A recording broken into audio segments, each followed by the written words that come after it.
Hey besties, it's Lisa Marie with Living My Best Life with Lisa Marie. I'm so happy you're here. Today we are going to do the best of 2021, my top 21 DIYs from the year. If I mention that I got something at Amazon, there will be a link in my description box for my Amazon store and you can find it there if it's something that you need to. So let's get started. For this DIY, I'm using a combination of supplies I already had that I used before and some new ones. So some of these little signs I had used before, so I'm taking off whatever I had on them. I'm sanding them down just to make sure there aren't any loose edges. And then I'm using this placemat that I got actually at the Family Dollar store. It was still only $1. And I'm going to cut out each of the mason jars so they're individual, and I'm going to cut off the greenery in it. I'm going to use the truffle colored chalk paint, and I'm just going to paint the top of each of these little signs because on those edges they have this really pretty plaid that looks really nice. So I'm going to let that show, and I'm going to do 2 coats. And I got this $1 little adhesive glue from Dollar Tree. I'm going to use a combination of that and hot glue to attach these together, and then I'll turn it over and make sure that they're reinforced in the back. And what I'm going to do is reinforce these seams with some little popsicle sticks. I'm just going to make sure that the little hanger is secure with some hot glue so that it's right in the center of what will be the top. I'm going to take some craft paper, cut it down to size, and hot glue it around the edges like I always do to finish off my projects. And then I'll trim around the edges to make sure it's nice and tight. And I'm also going to cut open that little area to make sure that the hanger is showing so that we can hang this up when it's all done, if that's what we decide to do. Now I'm going to take my mason jars and just figure out how I would like to position them. But before I attach them, I'm going to use some Waverly White wax, and I'm just going to dry brush across. I want these to look like wood planks. And so what I'm doing is just putting a little teeny bit on my brush, wiping most of it off, and then going ahead and dragging it across. And I really like the effect. It makes it look like it's really wood. And now I'm going to take my liquid adhesive and combination of hot glue, and I am going to go ahead and put down the mason jars. I'm also going to use my brayer to make sure that they are adhered on the whole thing, and I'm going to do that with all 3 of the mason jars. And I think it looks really cute the way that they're positioned and just on the wood, so it looks like literally it's on pieces of wood planks. I'm going to also take some little thin jute twine from the Dollar Tree, and I'm literally going to hot glue it around each of the jars all the way around. And that kind of finishes off the edges instead of it looking like plastic, which it is. Now I'm going to take some really pretty fall greenery that I got in just different colors. I found the flowers at Dollar Tree, and then the other piece that looks kind of like wheat, I got that at Hobby Lobby on sale, 40% off. I'm going to cut them down real short, and then I'm going to hot glue them on so that it looks like they're coming out of the mason jars. And once I get all of that on there, I'm going to pull the leaves forward and cover up the stems so that you don't see those little stems and it looks like it's just coming right out.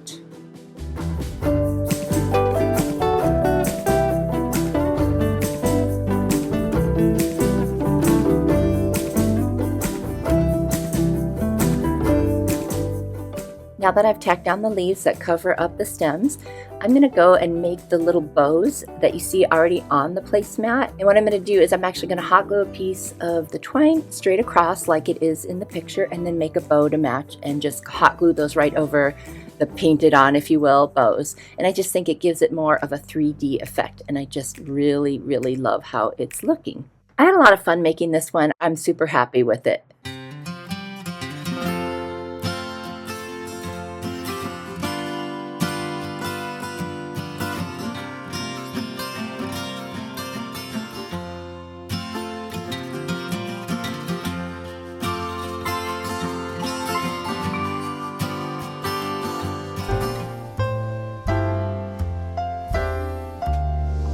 This inspiration piece from Kirkland's is adorable. Now, it wasn't outrageously expensive at $16.99, but I thought I could do it for less. I'm going to use one of those little house pieces from Dollar Tree, some paint, some craft sticks, and some Jenga blocks. I'm going to start with 7 Jenga blocks, and I'm going to hot glue them together side to side to make the base. I'm going to paint this base black using the ink paint from Waverly in the chalk paint.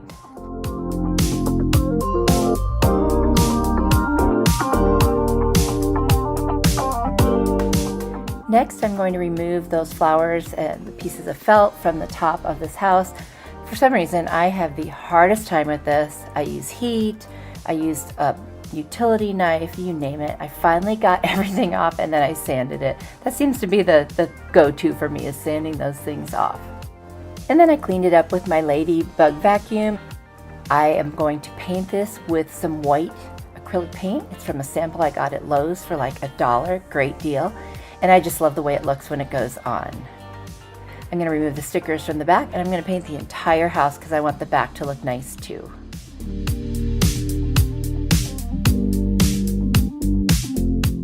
The inspiration piece had some lines on it to kind of look like shiplap, so I'm using my square ruler to do that. I ended up going a little off on one of them, but it's okay. It still looks nice. I don't know what I did or why I did that, but there you go. Now I'm going to take my little sanding sponge from Dollar Tree and I'm going to lightly sand down those lines to dull them a little so that they look a little bit more like just edges of wood.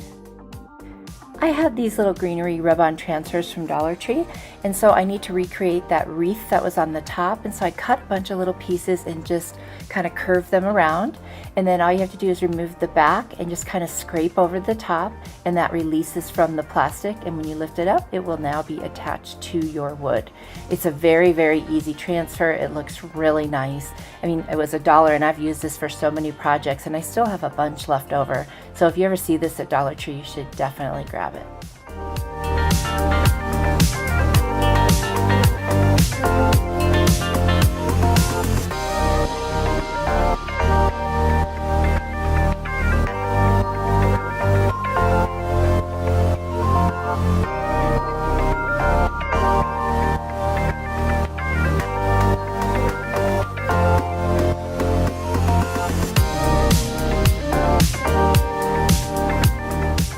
I used some gingham or buffalo check ribbon, just like the inspiration piece had, although mine is just a little bit bigger squares. And I made a teeny little shoestring bow with it. I'm going to hot glue it right on top, just like theirs was. And then I'm going to trim the tails of the bow so that it looks like the one that I'm trying to recreate.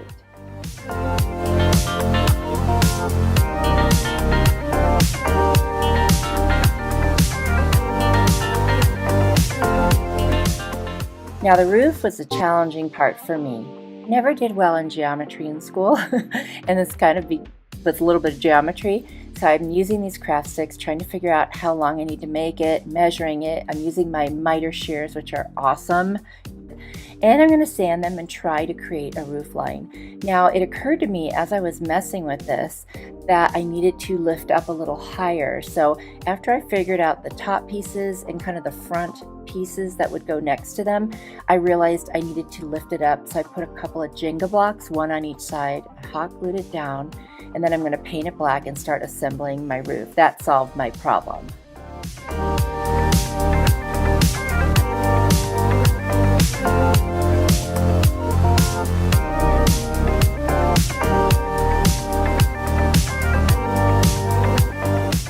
Now anywhere that I overpainted a little bit with the black onto the white, I did go back and I touched it up after everything was dry. So if it looks a little messy, it's all taken care of. I'm hot gluing those two front pieces directly onto the Jenga box, and then the other two larger craft stick pieces will go right across the top of the roof and meet at the point. Now I did find there was a little gap. You know, you can't see it in the picture here, but it's there. So I did end up putting in a little teeny piece of a craft stick that I cut, and that fixed it. It raised up the point a little better, and so I just paint that black after I glue it in, and then I can put those pieces of the roof on, and it works perfectly.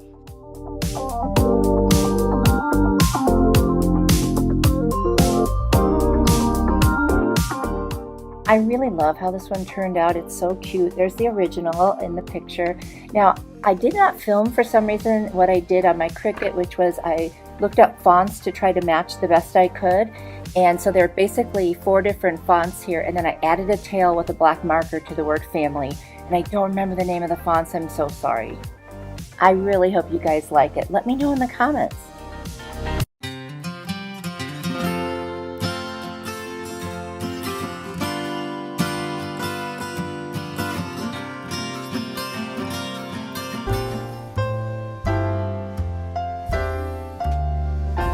For this spring DIY, I'm using this Welcome Spring sign from the Dollar Tree and this really cool twine I got from BURLAP Fabric. Again, the information is going to be down in my description box. So the first thing I'm going to do is I'm going to take out my Kills white primer. I love this stuff, and I'm going to paint the entire back with one coat of it. I'm not going to go crazy and cover it real heavily. I don't mind if a little bit shows through, because what I'm going to do next is use my antique wax, a combination of that by Waverly and Burnt Umber by Apple Barrel Paints, and make a faux wood grain look. The key to this is making sure your strokes all go in the direction that you want the wood grain to go in. So in my case, I'm going up and down, and I'm starting off with lighter, amounts, and then I'm adding more little by little until I get the look I want. You really can't do this wrong. You're just going for what you like. And I'm going to use an Arteza paint marker. It's in brown, and I'm going to go all around the edges because it was kind of this light looking color, and I wanted it to blend and look like the whole thing was a piece of wood. Now I'm going to take my square ruler and I'm going to create kind of like shiplap lines, and then I'm going to dig them out a little bit with a putty knife, I think is what I'm using, or a blade, just to kind of give that look. Now I'm going to actually be using that twine to outline a shape that I'm going to draw on there next. I'm going to take this little shape from the Dollar Tree that's a mason jar. Now this is smaller than I want it to be, so I'm just going to kind of use it to get the overall idea of a mason jar. I want mine to actually be bigger and wider than this one because of the piece that I'm using to put it on. It would look too small if I used that little teeny size to draw.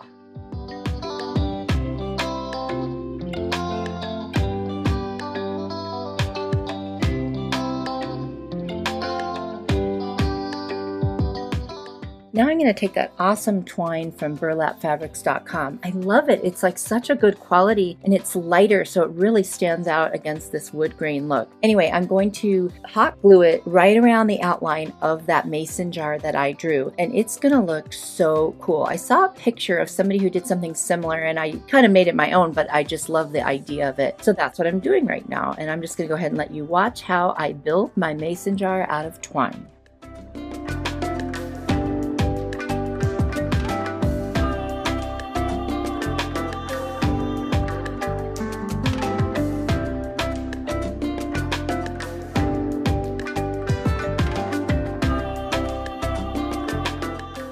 Now at this point, as I'm building like the little, I don't know what they are called, but like the ridges around the top, I want it to look like my flowers are inside the mason jar. And since this isn't really like fully three-dimensional, it's kind of hard. So what I did was I put them under the twine, and that way when I lay the twine over it, it looks like they're inside. I mean, I just think that came out really cool. I love the flowers. I decided not to add the colorful ones. I thought it'd be nice to keep this kind of neutral even though it's spring, because that way I could put it up whenever I want and wherever I want. So I'm just going to go ahead and add those little rivety things around the top of the jar.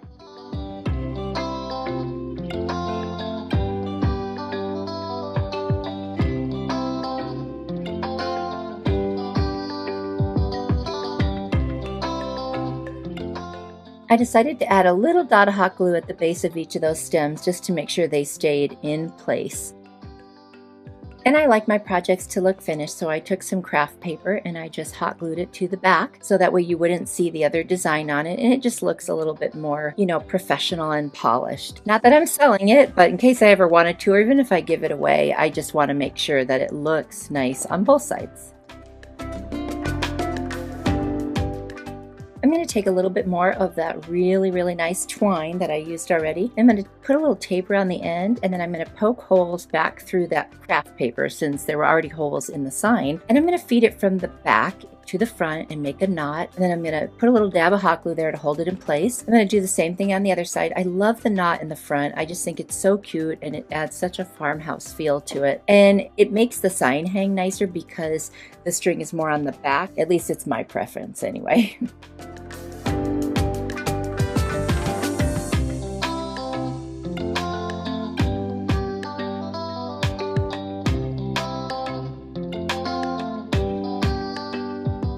And of course, I couldn't just leave well enough alone, so I had to add some more of those little white flowers. I just felt like right in the front there it was really dark towards the top of the mason jar, so just added a few more flowers, hot glued them down, and I think that just kind of balanced it out. You'll have to let me know what you think. I really like this one. I'm super happy about it. Can't wait to hear what you guys think in the comments.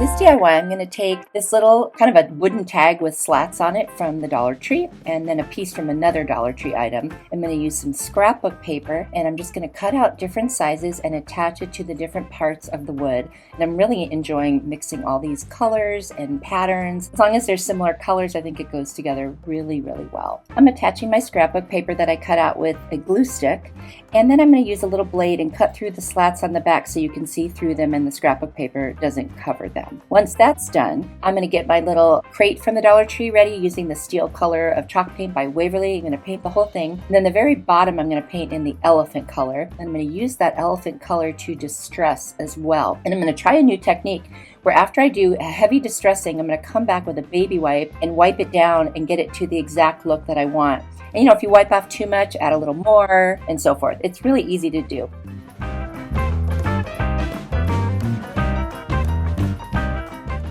And then I'm going to take the back side of this one. I like to finish my crafts off, and I am going to paint that as well. In order to attach the two pieces, I'm going to use some craft sticks, and what I'm going to do is cut them in half using my little miter shears. They're a really cool tool. And then I'm going to use this Titebond, very strong adhesive that I also got on Amazon, and I'm going to attach the popsicle sticks right where the slats would be on my tag. So there's going to be 4 of those, but they're really just halves. I'm going to let that dry, and I'm going to put some weight on it. I only had 2 clamps that would fit in there. And then once that's dry, I come back in and I'm going to paint it with the steel color so that it all matches. And then I'm going to also put glue on those slats and attach my piece. So there you go. And it actually is staying really well, and I'm very happy with how it looks, and it's very cohesive. And I'm going to clamp that in and let that dry. I actually let it dry overnight just to be sure. I decided to use some silver vinyl, and so I'm going to put the plaster color of chalk paint distressed heavily over the front. That way you'll be able to see my vinyl lettering on there. Now I'm just deciding where I'm going to place it and how I'm going to do it, and I put the transfer tape on there. I did decide to cut out the pieces so I could apply them separately because of the spacing that I needed. I tried to measure in advance, but I didn't do a great job with that. So I am just going ahead, putting it on. I'm using my scraper tool to make sure that the vinyl stays down, and then I'm going to carefully remove the transfer tape, and there you go. I love the way this looks. It's so cute, and I'm really thinking it's so personalized now, and it was so easy to do. And I have a little bit left of this little garland piece, so I cut it in half and I applied it to the top, and I thought that was just a great finishing touch for this one. I'm going to take my blade and I'm just going to cut those little pieces that are over the slats, just like I did with the scrapbook paper, so that I can make sure you can see through it. And now I've got some floral foam that I'm going to cut down to size, and I've got this really cool greenery from the Dollar Tree, and I'm cutting everything into smaller pieces so I can arrange them exactly how I want to. And then I'm going to add these blue flowers and some more greenery. I like the different textures, and I like, there's some white flowers. I just love that. And now this one's done, and I really hope you like it.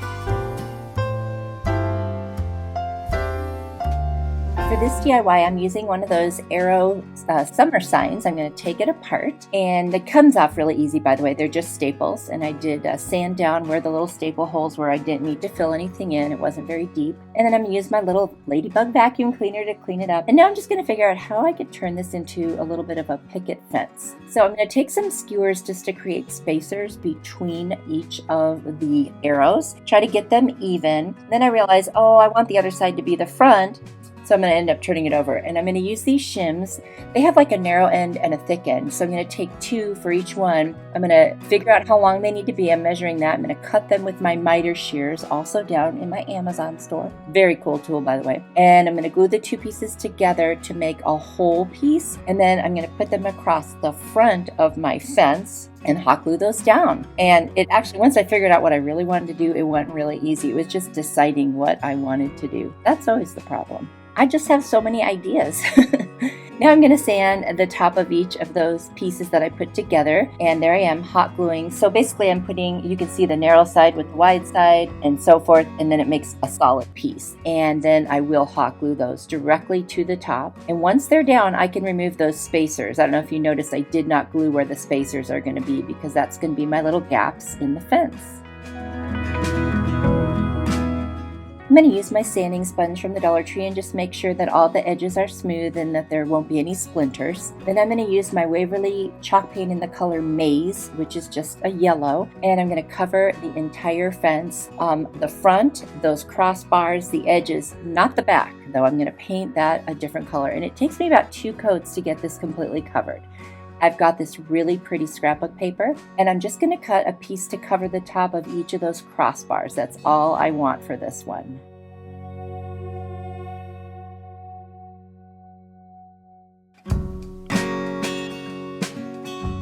And once those are cut out, I'm going to use some of my Aleene's decoupage, and I'm going to put that, it's just like Mod Podge by the way, I'm going to apply that to the crossbars so that I can lay down the scrapbook paper.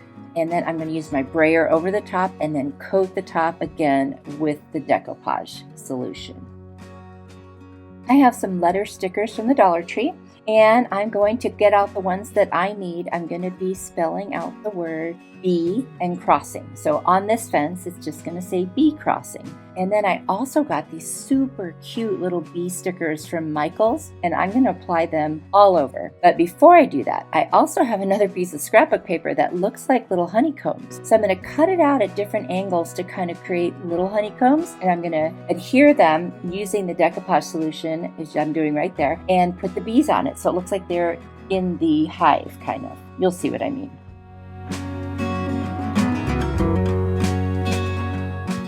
So then I'm just going to be putting bees all over the place, because if it's a bee crossing, there will be a lot of bees. And then once I get all the bees down, I'm going to cover everything with the decoupage solution just to make sure that nothing comes up again later.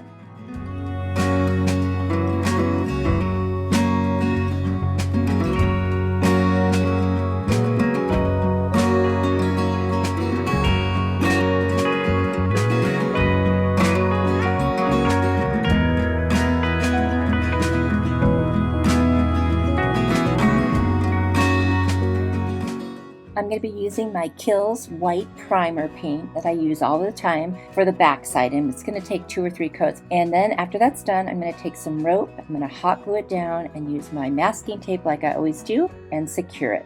And I'm loving how this one turned out. It's super cute. Let me know what you think.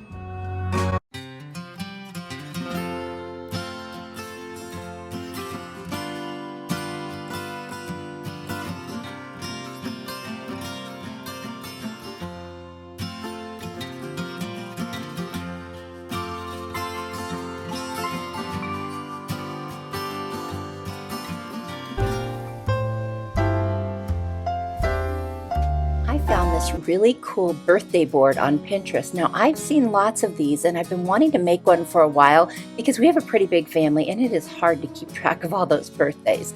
So I'm going to take this one and use it for inspiration so it won't be an exact dupe. I found these really cool tags on Amazon, and then I've got this sign from the Dollar Tree, which is really 3 little squares kind of pieced together. I'm going to take those apart, and then I have some scrap wood little shims, and then I'm going to use crystal and ballet slipper, celery and cashew, and plaster. And then I do use little antique wax and of course my Kills all-purpose white primer. I'm going to go ahead and remove the tags. I'm going to use this really cool staple remover that I got on Amazon. It just takes the staples out like it's nothing. And then I'm going to sand down the area where the staples were. Then I'm going to take my signs, I'm going to turn them over, and I'm going to use those shims or scrap pieces of wood to hot glue the pieces together for extra support. And now I just have one long board. I'm going to use my Kills white primer, and I'm going to paint the whole thing in that primer just to give it a nice base coat. I'll use my heat tool to dry it, and then I'm going to take a ruler and I'm going to draw faux shiplap lines, and I'm not going to make them all even. I really want this to look like a bunch of random pieces of wood put together. I'm going to get my finger wet and smear the pencil marking. Now, if I was going to leave it like this would be fine. I probably didn't need to do this because I did decide later to accentuate them. But I'm also going to take a blade and I'm going to cut into them just to make them actually look like individual pieces of wood. Now, I'm going to alternate the colors that I mentioned earlier. So right now, I first did plaster on the 2 ends and 1 in the middle, and now I'm doing cashew. Then I'm going to do the crystal on the opposing sides. And then I'm going to move in with my celery. And then the last 2 planks are going to be in the ballet slipper. Now this kind of gives it a little bit of a look of like reclaimed wood. So you could almost say this is kind of a coastal vibe, but it's also farmhouse. So, it will go either way. And I just like that about it. It's very, versatile. Now I'm taking the antique wax, and this is where I decided to accentuate the little planks. So I just put a drop on, and then I'm like smearing it with my finger. Yeah, it gets a little messy, but you know what? It's just paint and it wipes right off. And now I'm going to go around and distress very lightly around the edges. And then I'm going to do a super light dry brushing over the top, where you just put a little bit on your brush, wipe most of it off, and drag it across. Now I'm going to take my little sanding sponge from the Dollar Tree, and I'm going to go ahead and sand over all of those lines just to blur them a little bit more. Now I'm going to take my Aleene's decoupage, and I'm going to go over the top of the whole sign so it's nice and smooth. Now this is the most awesome tool. I got this on Amazon too, and it is a crocodile. Makes holes like it's nothing. I found these really cool cardboard letters that they're sticky on the back from Walmart, and I just decided to take my black marker and I went over the top of them because I wanted them to be black. I've done this before and it does work out really well, and I'm spelling out the word family. And then I found this liquid adhesive at the Dollar Tree. I've been using it for everything. I love it because it's got a real pointy top, and I'm just placing the words. I didn't center them 100%. Well, I'll be honest, I thought I was, but obviously I don't center very well. So it's off center, and now I'm going to go with that. So I'm putting on the word family individually, all the letters with my little adhesive. And I'm going to use my square to try to put them on straight. If I can't center it, at least hopefully I can put them on level.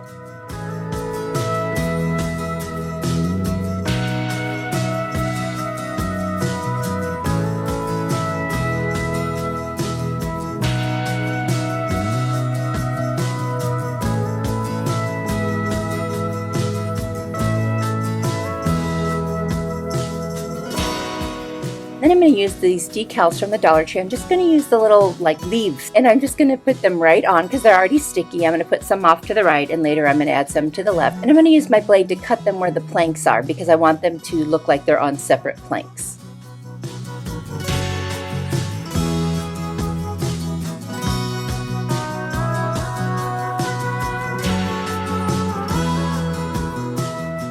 Now I'm going to use a pencil, and I'm going to write in cursive, "Life's Greatest Blessing."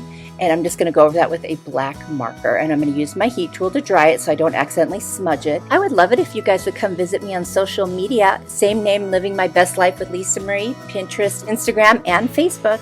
Now I'm just going to freehand the months of the year. Now I'm going to be honest, I probably should have used some letters for this or my Cricut or something because I don't think I wrote them very nicely. But at the same time, this is more of a functional piece, so it's cute. Maybe I didn't do the letters as nicely as I could have, but I'm going to be okay with that. I'm going to use that crocodile again, and I'm going to punch a hole for each of the months. And literally, this thing goes through everything like butter: wood, metal, cardboard, you name it, plastic. There's no effort. If you have arthritis, this is a tool you should really get. It will help you so much. I'm going to put some of my Aleene's decoupage right over those decals to make sure they stay in place. And then I'm going to get my craft paper and hot glue it to the back. And then I'll take a blade and some scissors, and I will just go ahead and trim that off and make sure that you can't see it from the front. Do you love mega videos? Check out the link in my description box for a playlist of just that.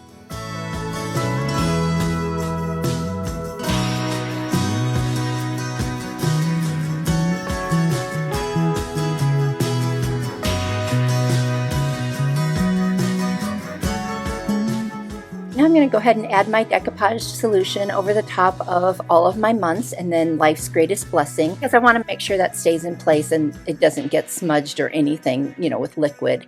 And I'm going to poke back through the holes. Since I put the craft paper on, you can't see them. I'm going to use a pointy pencil and just point through each of the holes for the months and the top 2 that I'm going to hang it from. And then I'm going to take some jute twine from the Dollar Tree, and I'm just going to tie a knot and wrap it around the holes at the top for each of the hangers. Now I filled out all the little tags off camera and attached them to the sign, and so I'm going to show you a picture of what that looks like. It would just have taken so long on the video. So there are all the birthdays. It's not even everybody, it's just the close family members. And here it is, you guys. I absolutely love this. It's so practical. It's going to hang in my husband's office area. Now we have a way to see them, and I'm so excited about it.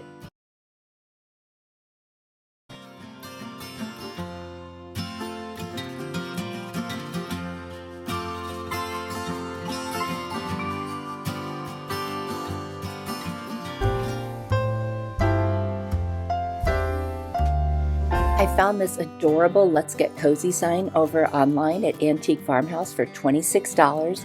And I think I can make this for less. I found this little framed metal art at Hobby Lobby on 70% clearance. It was like $3.74, so 70% off that, very cheap. Now there's a lot of stuff to remove here that I have to use my heat gun for, so I am just gonna work away in fast motion and get all of that stuff off. Took a little heat and a little muscle, but I did get them all off, and now we are ready to go ahead and start making that adorable little sign. Now the wood that they used for their sign was a lighter wood. This is stained much darker, so I'm going to sand some of it off. I'm also going to need some beads and some twine to create the little hanging thing that drapes across the sign. Now where that metal thing was, I had to fill it in with a little bit of wood filler and sand that down because I needed a smooth surface. I'm going to use the plaster colored paint by Waverly. Now, okay, I should have taken the base picture out of the frame. I didn't think of it till I got a little further along, so if you're thinking it now, yeah, I know, I should have done it. Anyway, I didn't at this point, so I was trying to be so careful not to get the paint on the frame. I did have to wipe some of it off, but that's okay because you know what? Things happen. So now I'm just adding a little bit of the plaster and then wiping off some of it from the frame so that I can lighten it even a little more. I'll never get it to their color of wood because it was already stained. I would have had to sand that thing way down. I'm going to use some painter's tape to create the little stripes that were on there, and I'm going to use ink color chalk paint by Waverly. I'm going to water it down. I have a little spray bottle there, and literally I'm just going to put a whole bunch on and then kind of dab it off, and then you'll see when I remove the tape there's just a nice little line, but it's not like super dark and solid. So I'm going to follow the pattern on the original one and do it exactly like they did. There's some darker, thicker stripes and some very faint, narrow stripes, and that's what I'm doing right now with the tape. I just use the same pieces of tape over and over because they're always dry by the time I get them back on there. And I'm basically treating this like a stencil, so I'm not painting it on, I'm dabbing it on. Just wanted to mention that. I probably should have used a little dabber, but I just took a regular paintbrush and kind of tapped it on there. That way it wouldn't be that super solid line.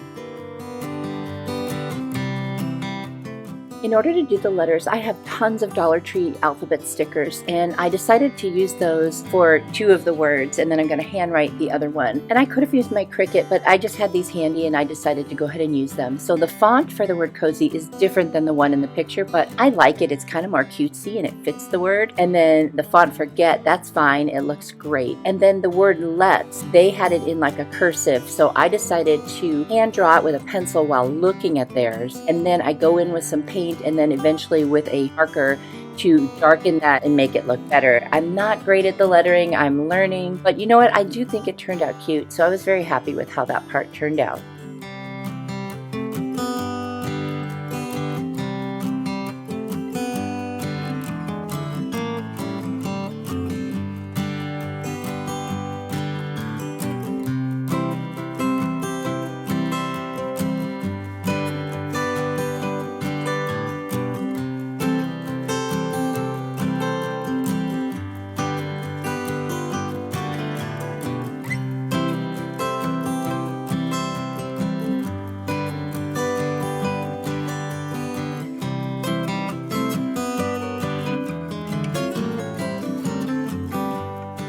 Next, I'm going to take the twine and the beads, and you don't paint the beads in this one, they just stay natural. So there's like a pattern. It's 2 beads and then a tassel, 2 beads and then a tassel, and then 2 beads. Now, I'm going very fast here, so what I'm going to do is in my description box, I will have a link for a very good tassel tutorial that I made months ago. I'm just going to do it quickly here and get this thing assembled.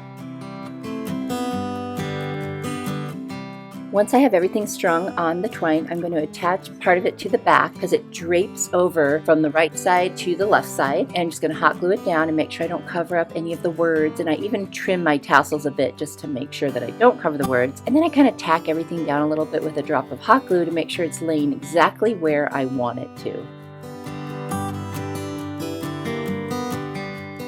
Sometimes I get excited when I'm making things and then I forget a step, which is putting Mod Podge over the whole top of the sign. So I had to move the tassels around a little bit, but I got it covered. And now I'm going to hot glue the sign piece back into the frame, which fits perfectly because I had just pried it out carefully. And this sign has turned out so cute, and I literally made it for less than $4. The original was $26. Let me know what you think.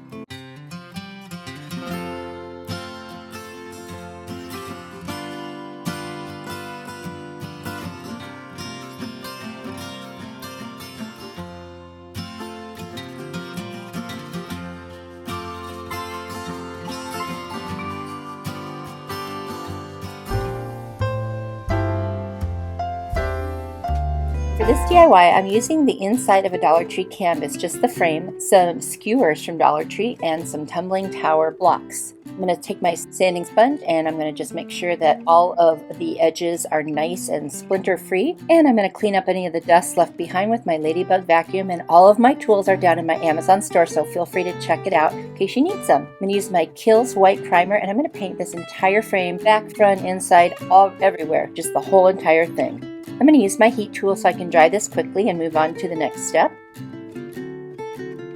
I'm creating a little mini window, and so for the pane dividers I'm going to use these little skewers. At first I'm just going to tape them down and paint them in that same white paint, front and back. Then I'm going to take my tumbling tower blocks and I'm going to paint those as well, just the parts that you're going to see. And now I'm going to figure out where I'm going to be placing them all. I'm going to create a little window box for florals. It's going to be so cute when this is done. I'm just positioning everything, and then I'm going to start hot gluing it to the actual frame and creating my little box.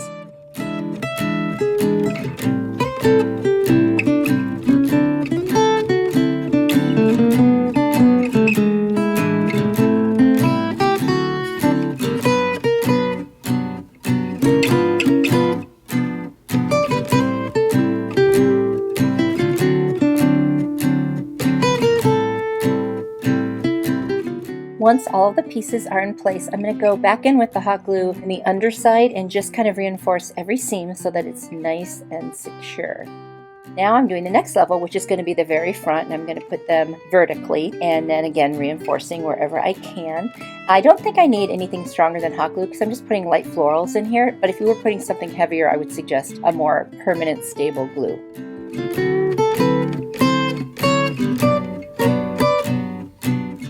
Next, I'm going to take my 4 skewers and I'm going to figure out exactly how long they need to be to put 2 vertical and 2 horizontal to make my little panes for the window. And I'm just going to use my little snips to go ahead and cut them to size, and then I'm going to hot glue them down and do the vertical ones, and then I'm going to do the horizontal ones. And this is so easy. They're definitely secure. I put hot glue under and over each of the ends of the skewers, so there's no question that this is staying in place.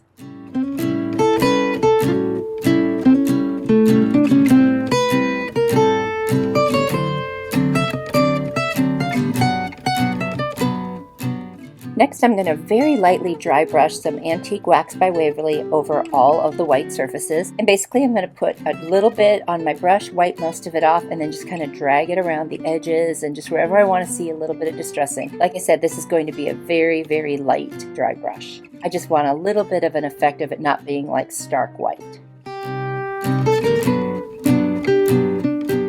I always save styrofoam whenever I get something in a package, so I'm just going to cut a little teeny rectangular piece of this very messy styrofoam, and I'm going to hot glue it into that little window box that I created. And then I'm going to take some really cute Dollar Tree florals, and I'm just going to snip them all to make them the right size, and I'm going to start putting them inside of this styrofoam, and it just looks so cute already. Oh my gosh, I love these colors, I love this pick, and this is just turning out so cute. I'm going to add some of these cute little off-white flowers. I think it's just the right touch with the purple and the yellow and the green, and like I said, I'm just really loving this. And then I'm going to take some jute cord from the Dollar Tree, and I'm literally going to hot glue it to the back and wrap it around kind of crisscross, and then I'm going to push it around and kind of shape it the way I want it. And this is just to add that little farmhouse touch to it, and I absolutely love how this looks. I had a Goodwill find that had this little burlap flower on it, and I took it off. I figured I'd save it, and guess what? It's perfect for this DIY. It's going to hot glue it right to the center, and literally that really makes this one so cute. Now I'm going to take a little bit of craft paper to cover up that back area because I don't want you to see any of my styrofoam or any of the mess. And I'm just going to hot glue it and trim the edges, and then I'm going to make a little hanger out of jute cord, and this one's done. And you guys, I love it. I think it's so cute. You could hang it. It can be like sitting on a shelf, whatever you want, just like bringing a little bit of outdoors indoors, and it's just so cute in Farmhouse. I hope you guys like it. Let me know.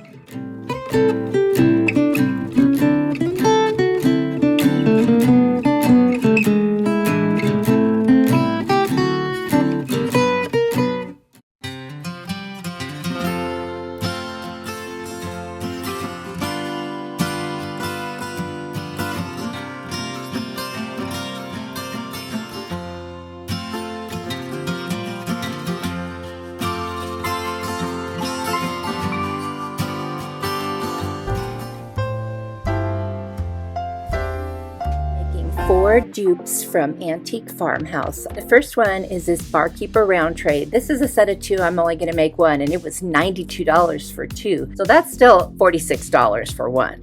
I'm going to use these paint stir sticks that I ordered on Amazon, and they don't have the curvy parts, so I really like them. And then I used 2 of the Hot Wheel tracks from the Dollar Tree, Waverly Paint Ink and Steel, and then the Folk Art Paint Metallic Silver. And what I'm going to do is start off with my Kills White primer, and I'm going to do almost 3 coats on both sides of these tracks. Now I cut one of them in half, then I added the steel color over the top after I had done several coats.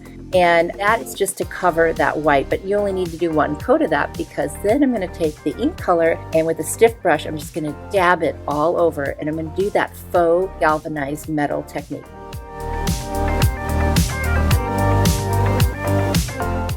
Next comes white. I'm just going to dab that all over, both sides by the way, and then the metallic silver, and I'm going to dab that just to dull down the white and the black a little bit, and that's what kind of gives it that galvanized look. Now I'm going to take these 2 pieces of the track, and I'm going to figure out how I'm going to attach them to each other. There's holes at both ends except for the one I cut, so I'm going to use my Crocodile, which is also from Amazon, and I'm going to make a hole on that other end so I have something to attach it with. Then I'm going to line them up and see how that's going to look, and I'm going to mark it, and I'm going to take a blade and cut off the raised piece because I want it to lay flat on top of the other one when I overlap them, and by getting rid of that little raised piece of the track, I can accomplish that.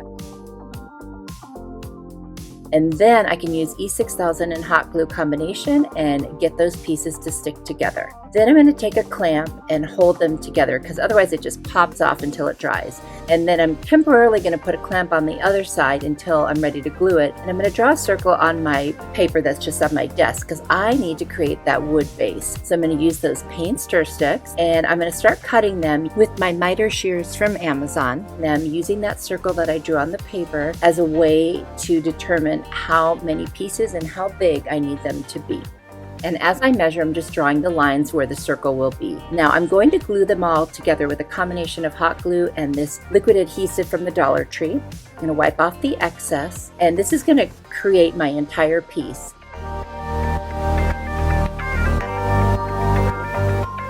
Now I'm going to double check again the measurement. I'm going to put that ring over the top. I'm going to reinforce with some more glue. And then I'm going to use my blade, and I'm going to start cutting off the excess around that circle. You just score it till it all comes off piece by piece. Next, I'm going to sand my wood. I want to get rid of the pencil marks and anything else. Then I'm going to take the Antique Wax by Waverly, and I'm going to paint that on there and then wipe off the excess, basically to stain the wood. And I'm going to do that on both sides and around the edges. And now I'm going to take that ring that I created, and I'm going to do a combination of hot glue and E6000 to attach it all the way around. Next, I'm going to take my steel paint, and where the wood shows on the bottom, I'm just going to paint that with the steel so it all looks cohesive. I'm going to take some wired jute cord from the Dollar Tree, and I'm going to cut 2 pieces that will be the handles. And then I'm going to cut out of this tin baking pan from the Dollar Tree a couple of pieces that I'm going to wrap around each edge of those handles. And then I'm going to paint it all with the steel paint so it looks like it is metal that is welded on there, and the rope will actually look like a handle.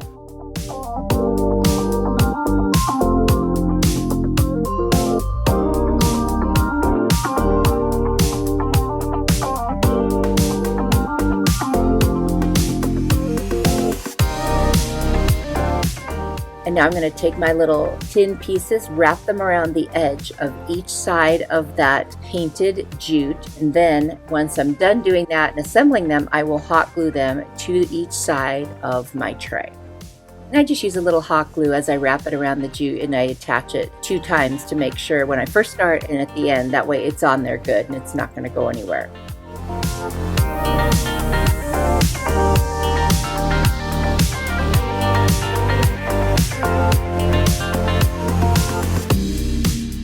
Next, I'm going to take these 2 little pop-up dots from the Dollar Tree stickers. I'm going to paint 2 of them steel. I'm going to cover the holes that were there on the tracks. And it's going to end up looking like, a rivet or a bolt that's there. And it just looks like it's supposed to be there. And And now I'm going to attach those little handles. Now they're not really functional, although you could pick it up because this is very light, but this is more of a decor piece than a functional piece. This is going to be just fine with hot glue. Of course, you could use E6000 if you really felt better about it.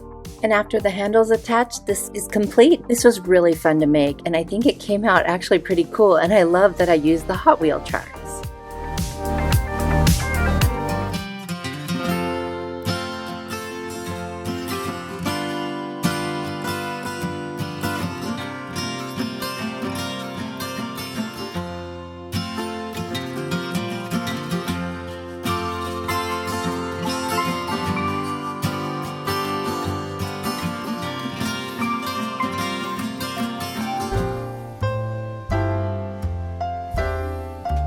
I found this really cool piece at the Goodwill, and I thought this would be so much fun to bring it into more the modern times. So what I'm going to do is clean it off, of course, with my crud cutter, and then I'm going to sand it down a bit just to make sure that I can paint over it. And of course, use my little ladybug vacuum from Amazon, clean up all that sawdust. Then I'm going to grab my Kills primer paint in white, and I'm going to paint this. Now, I have a friend, her name is Leonette at DIY Beauty on Purpose, and she does this really cool technique that I really wanted to try, and that's where you paint on your paint in one direction, and then you go back in the exact opposite direction, and it leaves this really neat texture. So that is what I'm going to do. Here is a little bit of a close-up of me doing that, and I really like the way it looks when it's all dry. It just has such a neat texture to it, and I can see why she does it, and now I think I'm going to be doing that more often. So thanks, Leonette. I'll put her link down in my description box if you'd like to check her out.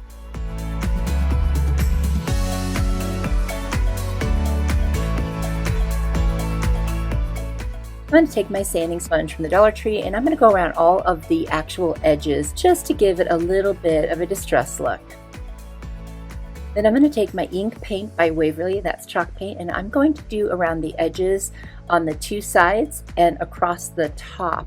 I'm just going to make those black, and that's going to be my black and white look on this one. And I love the contrast. It's just very modern farmhouse, super cute, and you guys, so easy. This is such an easy DIY. I hope my channel is a fun place where you can come and be inspired to create something. If you like what you see, be sure to hit the like button. That really helps my channel grow, and I appreciate it. I don't know why, but it's pretty satisfying watching, like, painting the edges like that. I sped it up, but I still really like watching it. I hope you guys do too.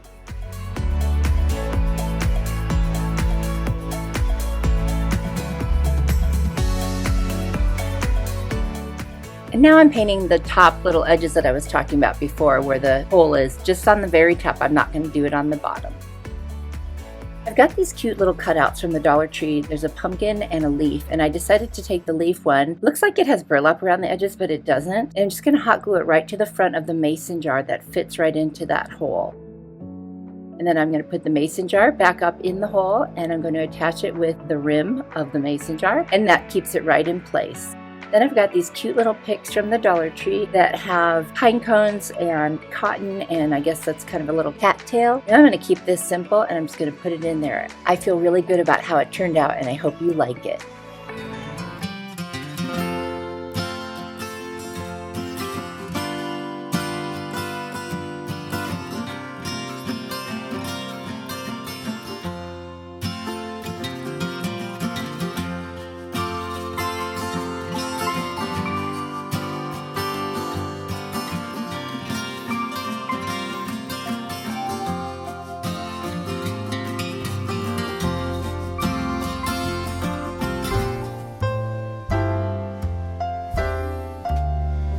Playing on Pinterest one night, and I saw these really gorgeous pictures with reclaimed wood, and I thought, I wonder if I could make something like that.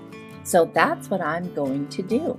I got this really kind of funny looking sign at the Target dollar spot months and months ago, and then I got the little family word also, I believe, from, it was either Target or Michael's, and I thought this sign has some good bones. I'm not into the magic shop part of it, but I have this really cool contact paper that I used to make a faux reclaimed wood headboard, and I thought, I bet this would look so good. I got it on Amazon.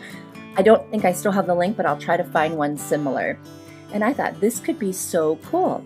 So using this kind of MDF wood sign to make a reclaimed wood faux sign. and I'm just measuring the pieces for the two sides, and I'll also measure a piece for the middle, and then I'll cut it out with my little blade.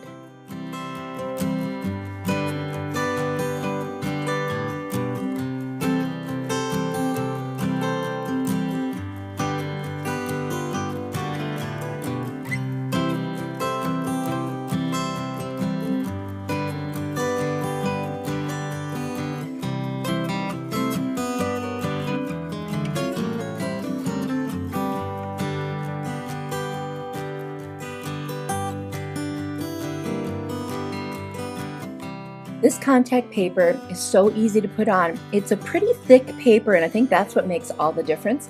If you find one and it's really thin, it sticks and you have to keep moving it around. This one, it was really easy to manipulate, and then I just kind of rolled it down slowly, the backing, and so that I would only reveal a little bit at a time so I could smooth it out.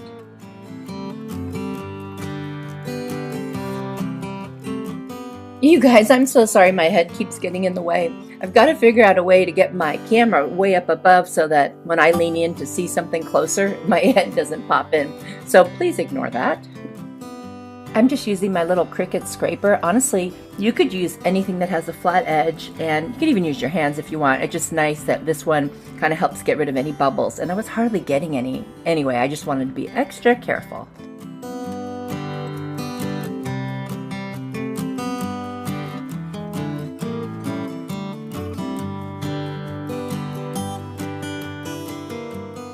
I decided to go ahead and paint those two bars of wood on either side. Bars, I don't know what they're called, supports. I decided to paint those in white, and I'm using my plaster color actually from Waverly. And I just thought that looked really good. It made it really look more like wood. And so I did two sides on each one, and the top, and then of course the very top and bottom. And then I'm going to take a little bit of antique wax, and I'm going to do some distressing, not just on the white, but also on the paper, the contact paper, because I want to make this all look like real wood. And that ends up doing that. And then I even do a little distressing with the plaster over the reclaimed wood contact paper, and it ends up looking so realistic. It's a great technique. So if you don't have access to reclaimed wood for real, you could easily do this with contact paper, or even just by painting, making it look like that. You could paint that if you really wanted to, but this was super easy, you guys. This DIY is so easy, and it's such a nice, substantial piece when it's all done.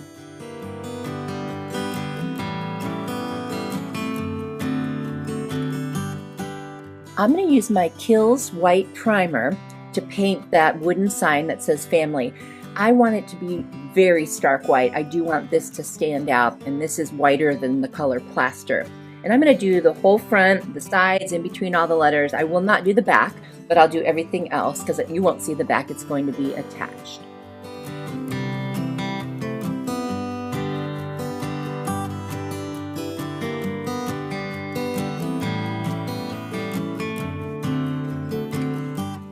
And here you see me going in and doing some more of that distressing with that white. I just wanted to give it more dimension, and I felt like all the different colors really did that. So now I'm going to take my family sign, and I'm going to make sure that everything is good, and I'm going to sit it on each of those white pieces of wood that are on each side, and it fits just perfectly that way. And I used some E6000 to give a permanent hold. I love how this turned out. I hope you do too.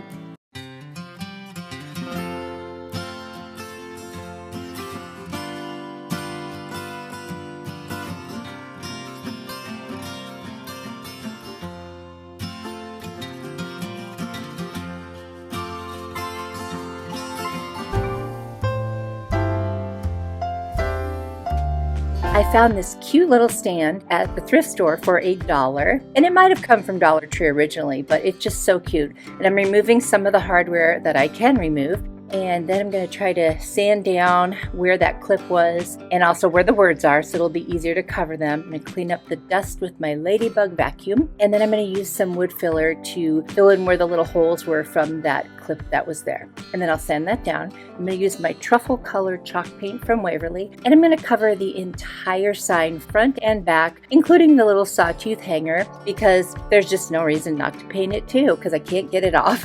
And then After I do the back, I'm going to do the front, and I do 2 coats to get this really covered nicely the way that I want it. I'm using these little foam dice from the Dollar Tree, and I'm going to cut a piece about maybe 1/2 inch thick. And I'm using just a little blade, and I just go around and around until I get to the middle, and then it just eventually cuts right off.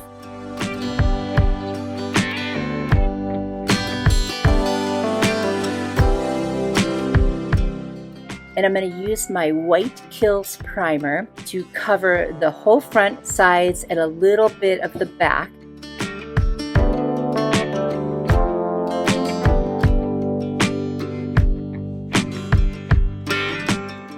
And once the primer is dry, I'm going to use this Folk Art Cottage White chalk paint, and that's the color that I'm going to make it. And there's going to be 2 of them, and they're meant to be little marshmallows. I'm going to cover them in Mod Podge to seal them and make sure that they are a nice smooth surface.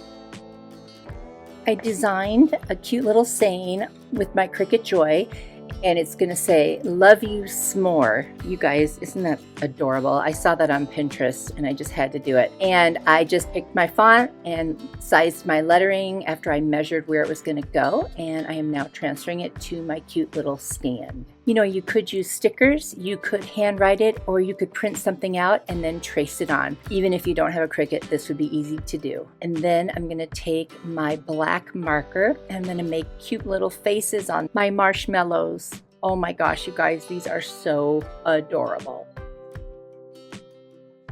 Now all that's left to do is hot glue the marshmallows right to my little sign. And I love this because you can hang it or you can use the little stand. Isn't it adorable? One last thing I did decide to do, I'm going to go ahead and use that white chalk paint again, and I'm going to take a makeup sponge and I'm just going to sponge around the edges. I just think it looks like a little more framed and finished that way, and it was super easy to do. And when I think of s'mores, I think of fun fall nights.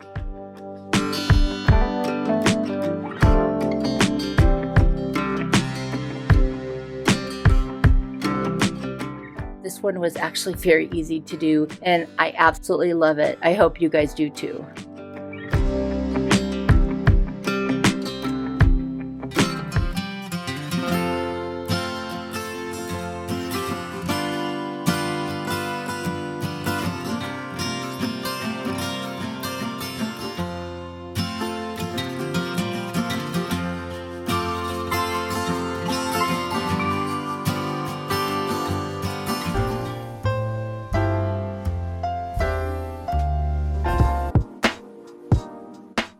I love this piece made by Liz, the official craft nerd. I have the sign she used, and I think I can do it. I hope I can do it justice because this is gorgeous and I want one. For this project, I'm using this large tag sign from the Dollar Tree that was from Valentine's. I mean, it's large. And I'm going to remove the bow and the tie. And I'm actually going to use the back as the front, but I still like to finish my back, so I'm going to sand off all that glitter. And once that's done, I'm going to get out my little ladybug vacuum and I'm going to clean it all up. And I don't know what I'd do without that thing. And then I'm going to turn the sign over and I'm going to use my Kills white primer and I'm going to go ahead and paint it. And I'm not going to do like a heavy coat. I'm going to do a first coat and then just a little touch up, and I'm going to dry it with my heat tool. Save myself some time. Once that is done, I'm going to go ahead and get all the edges as well because they don't really look like wood on those MDF signs, so that helps a little bit. I'm going to get out my square ruler and I'm going to figure out how far apart I want to draw lines to create kind of a faux shiplap look. Easy for me to say. And then I'm just going to draw them with a pencil. I'm going to use a technique that I learned from the Crafting Cousins, and I'll link their channel below, where you draw your lines in pencil and then you use something wet and you kind of smudge them. Gives that shadowed look around them, and then they look like they're actual individual pieces of wood. So here I am. I'm using a baby wipe and I'm just going in, and actually the dirtier the baby wipe gets, the better this works, because as it gets dirtier, it smudges better. And then I'm going to take my pencil. I'm also going to go all the way around the edges on this entire sign. And then I'm going to take that baby wipe and I'm going to do that same smudging thing all over again.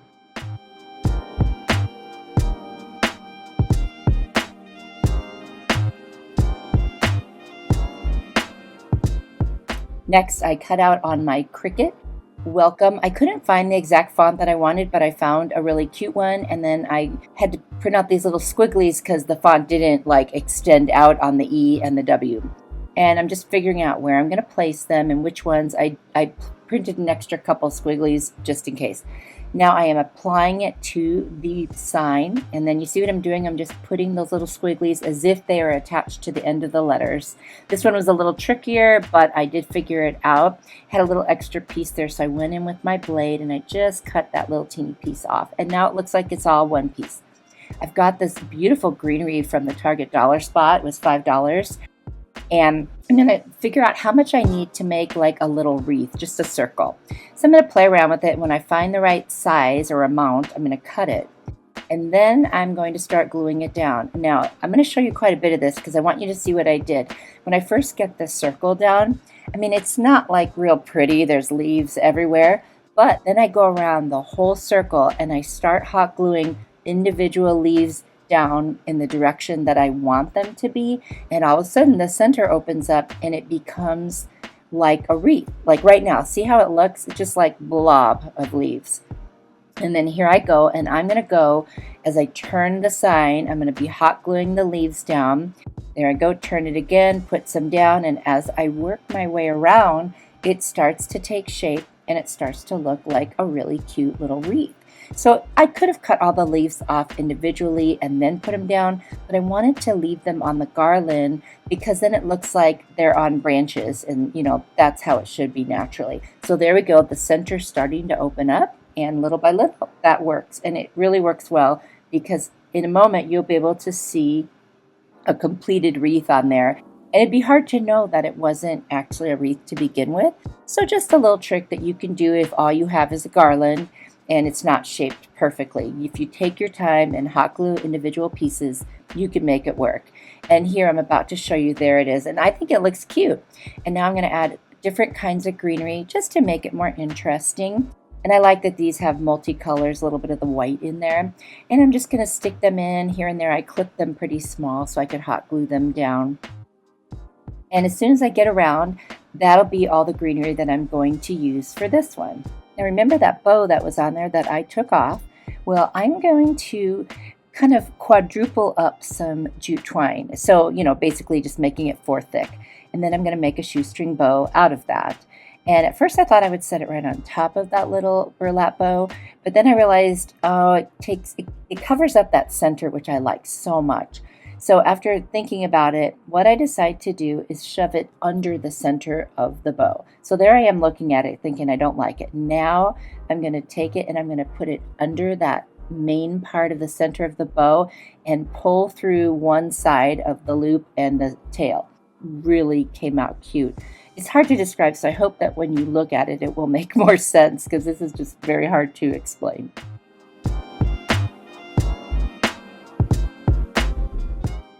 Once I have it fluffed the way I want it, I'm going to hot glue it right to the top center, and then I'm going to take some jute twine and I'm just going to hot glue it on the back and wrap it around a bunch of times. It's not a particular amount, just till I like the way it looks, and then I'll hot glue it on the back and snip off the end. And now I'm going to finish my back with some craft paper by hot gluing it.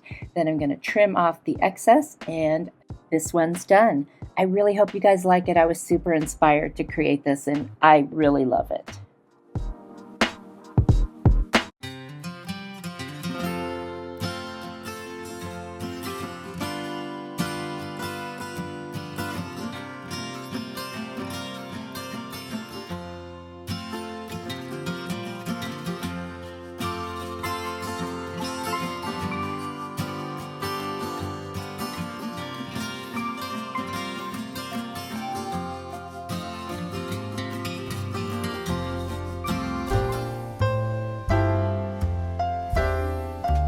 For this DIY, I'm going to use a mason jar, some faux leather from BURLAPfabric.com that they were so kind to send me, and I'll put all the information in my description box, some florals that I got from Dollar Tree and Target, and then I've got those pop-up stickers you can see in the background too. Right now I'm going to use my square and I'm going to cut a strip of the faux leather. I already cut out a piece to begin with, but now I'm just going to cut one that's just about the right width for what I'd like to see on my mason jar. And I'm going to cut that out after I've drawn the line on the back side so you'll never see it again. And I do a lot of trimming to get this just right. I don't put it all on camera because, you know, who wants to watch me trim? Now I'm going to take out these little pop-up stickers. I love these things because with my metallic silver paint from Folklore, you can actually make them look like little rivets. Now I'm going to paint them with my plaster colored chalk paint first because that'll make it easier for the silver to stick. And I don't know why I only painted 2 to begin with. I actually need 4 of these, so I do go back and paint 2 more. I don't know what I was thinking. And then I've got these 2 little boards that I got out of a little shelf from the Target dollar spot, and I used the shelf for something else, and I just kept those 2 little shelf pieces, and I decided that they would be great for this project. So what I'm going to do is put them together with some hot glue, and then it'll look like planks that way. And it was already painted white and it's already a little distressed, so I don't actually have to do anything else to that, which was really, really nice because, hey, when you get that and you use it as extra pieces from a different DIY, it's like bonus and it's almost like free. Now I'm going to take my little mason jar and I'm going to put a boatload of hot glue on there, and I'm just going to stick it right on the planks. And it actually stays really well, but I'm going to also use my faux leather and I'm going to glue that down on either side, and then I'm going to cut off the edges so it looks like it's just kind of wrapped around it. And it's just one more little form of security. I'm going to tuck a little hot glue under little parts of the faux leather too to just kind of stick it to the jar as well, and you can see me doing that right here. And I'm already loving the way this is looking. It's very fresh, and with the white, I just really like it. I like some of the darker distress stuff too, but sometimes it's just nice to see something a little brighter. Now I'm going to trim the edges and then tack them down with some more hot glue.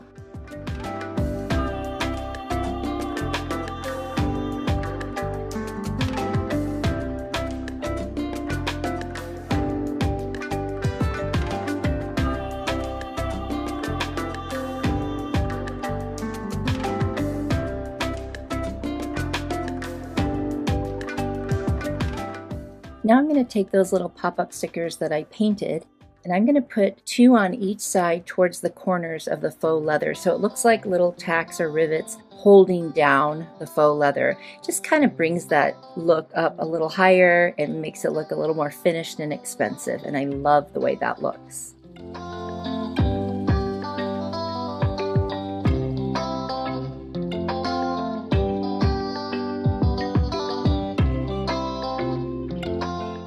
After trimming the faux leather, I had another piece left, and I decided to trim that even narrower and make a faux hanger.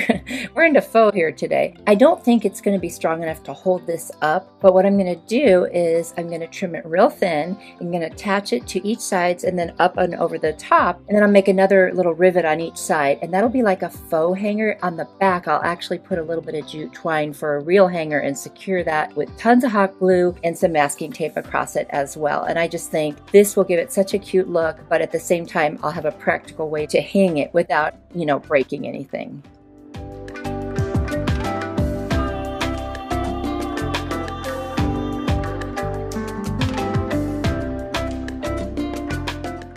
And I'm going to actually use 2 of the smaller pop-up stickers to make the little rivets or tacks for the side there for that top faux hanger. It'll just look like it's attached then by something a little bit more sturdy.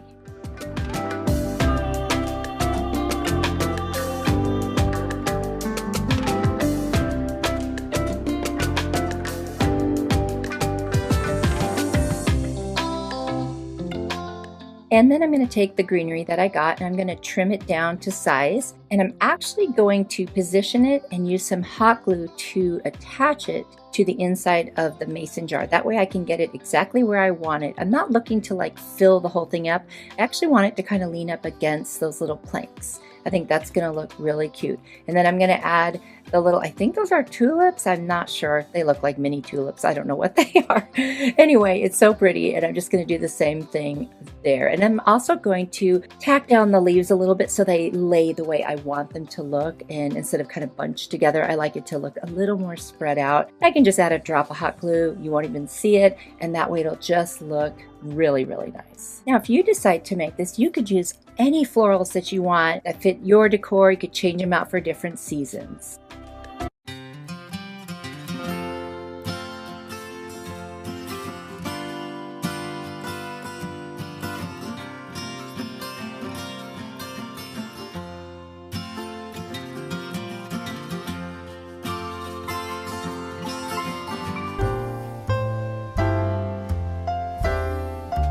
I've got this truck from the Dollar Tree and a stencil I ordered on Amazon.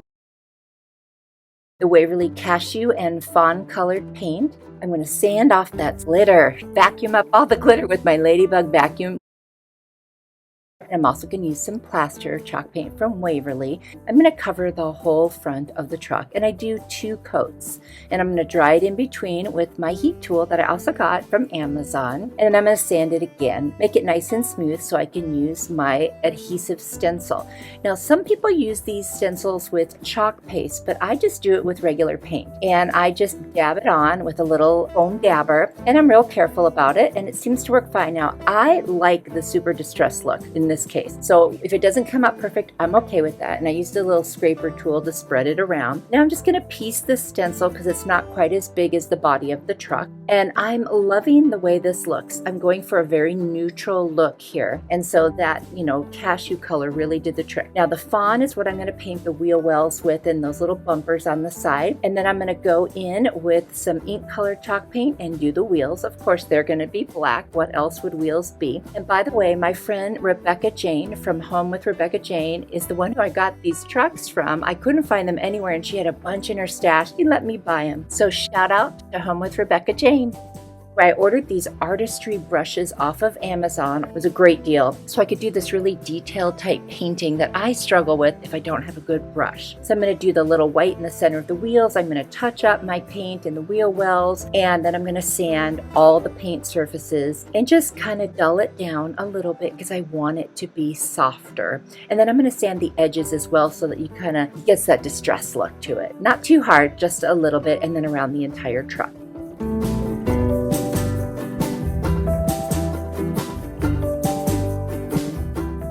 Now I have last year's farmer's market calendar. In the back, there's the little pictures of the calendar pages, and I'm going to cut out the locally grown.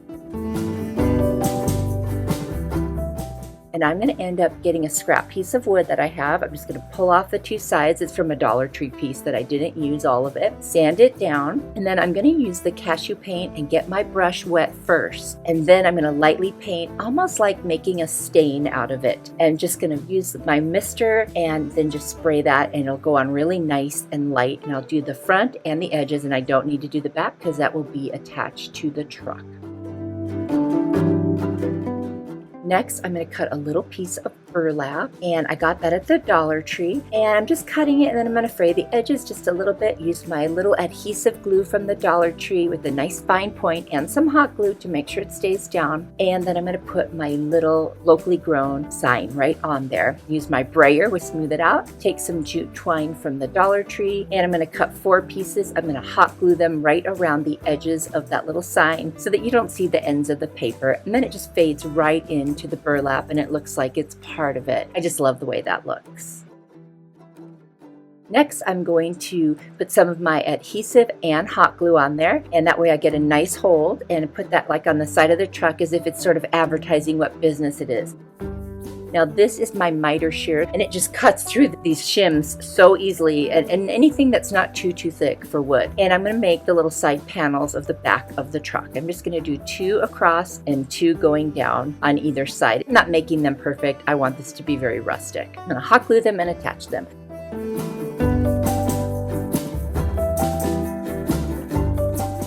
I'm going to use my cashew chalk paint, and I'm going to paint one of my little pumpkins that I used in a project last year and had already cut in half.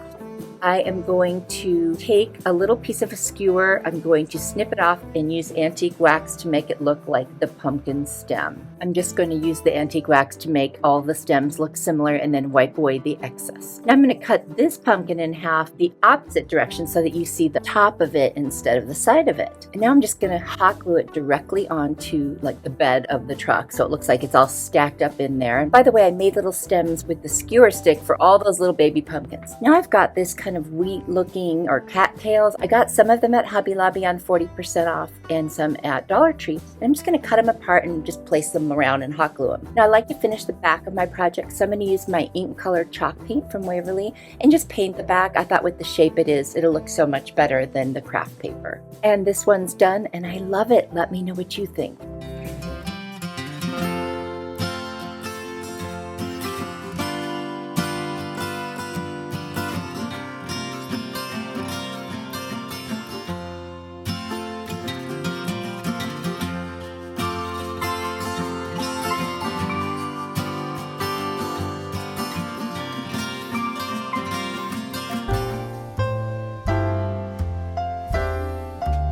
For this DIY, I'm going to use 3 of those little boxes that usually have the drawers in them from the Dollar Tree, and 2 of these little teeny cutting boards I got at Hobby Lobby on 40% off clearance. They're adorable. And then I always save little pieces of things that I don't use, so I've got a chicken, a tractor, and then this little like half circle shape.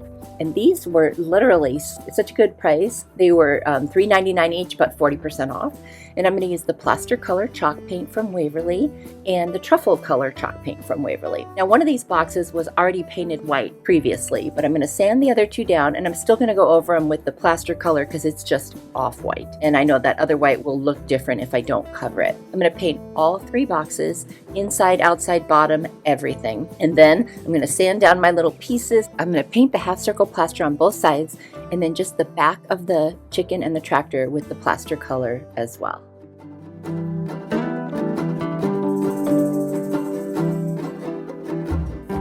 Next, I'm just going to kind of play around with them and determine where I would like to place them. So I've decided I'm going to use a combination of hot glue and liquid adhesive to put the chicken and the tractor on the 2 outside boxes. And I'm going to wait to add the little half circle. Now I'm going to take the truffle and a foam brush and just very lightly touch all of the edges, the entire box, every possible edge there is. And I'm just loving that little farmhouse antiquing look that it gives. Kind of goes into the wood a little bit, so it's like not a clean line. And then I just added a little bit to the edges of those pieces and around the middle, very lightly dry brush. So now I can go ahead and figure out the placement of the half circle. Now I'm going to take that liquid adhesive and the hot glue and attach all 3 boxes to each other. So that way I've got one piece now going forward.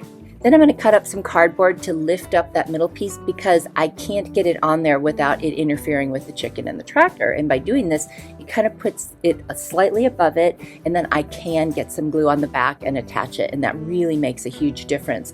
So if you're ever working with pieces that don't lay the same, this is a great way. Just kind of paint the edges of the cardboard like I did with the truffle, and it will just be hidden and you really won't even notice it.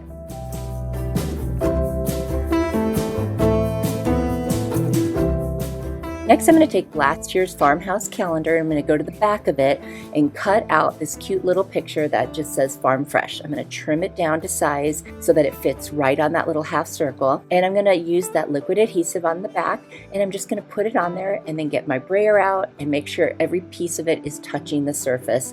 And it's super, super cute. I'm going to distress around the edges of that, and I got a little too much on there, so I just quickly grabbed a baby wipe and I was able to clean it up right away. Now I'm going to take my little cutting boards and get rid of the tags, and I'm going to do a tight bond, which is like a heavy-duty wood glue, and I'm going to put that on both sides and then a little bit of hot glue just to get it to stick for right now so that I can keep working. And it's a little wider than the 3 boxes, but because I have some pieces hanging over on the front, I had to let the extra go to the back. You really won't notice it. Now, I'm going to take a big piece of twine, it's a little thicker, make a knot, put a little drop of hot glue. I'm going to wrap some tape around the edge of my twine. I'm going to put some of the bigger beads on there. They're just natural. I'm not going to paint them. I got them on Amazon. Really good deal. I'm going to put just enough to make it to the other side, and then I'm going to string the twine right through, make another knot, and then add a dab of hot glue to make sure it stays in place. And now I have a cute little farmhouse handle for this caddy. You could use this for so many different reasons, and that's it. That's all there is to it.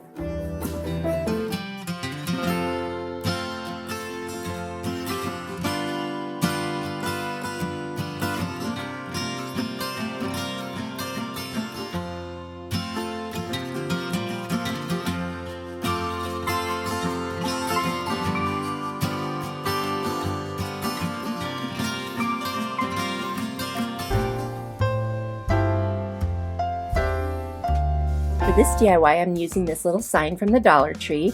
It's got some clothespins and rope, which I won't use. And then I found this really cute scrapbook paper at a thrift shop in Nebraska when I was visiting. I'm going to start off by removing that little jute twine and the little clothespins, and I'm going to sand down the front. And then I'm going to use some plaster chalk paint by Waverly and cover the front and back completely. I'm going to dry it off with my heat gun, and then, like I said, cover the back as well. I've chosen this really cute striped scrapbook paper, and I'm going to trace the shape of my little sign out, and I'll cut that out. And then I'm going to use a glue stick from the Dollar Tree, and I'm going to attach it. And it worked really well, by the way. I haven't always had luck with them, but this time it worked, so I was very happy about that. And then I'm going to use a little nail file and sand around the edges, because every once in a while you get a little hangover and that gets rid of it. And I'm going to use my ladybug tool to clean up all the dust from the sanding. And I had painted these blocks, and I'm sorry that I didn't do it on camera. I painted them all white except for the outline of the letters on the front. I did yellow, and it spells out lemons. And now I'm hot gluing them to the bottom of this sign like a little shelf.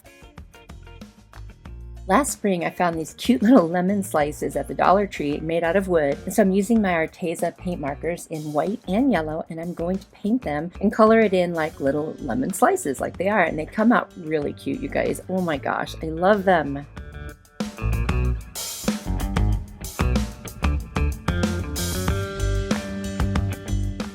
I have this netted burlap ribbon from burlapfabric.com that I adore. I will definitely leave the link below for this. And I'm going to use this to make kind of a faux basket. So I'm going to cut out a little strip, and I'm going to hot glue it right onto the sign. Then I'm going to use some more to make the other side like the front of the basket. And I'm going to make a little handle for the basket out of some rope that I got at the Dollar Tree. And it's obviously not a real basket, but it's just going to look like, you know, kind of a fake one on my sign. And then I'm going to take those little lemons, I'm going to hot glue them as if they're in the basket.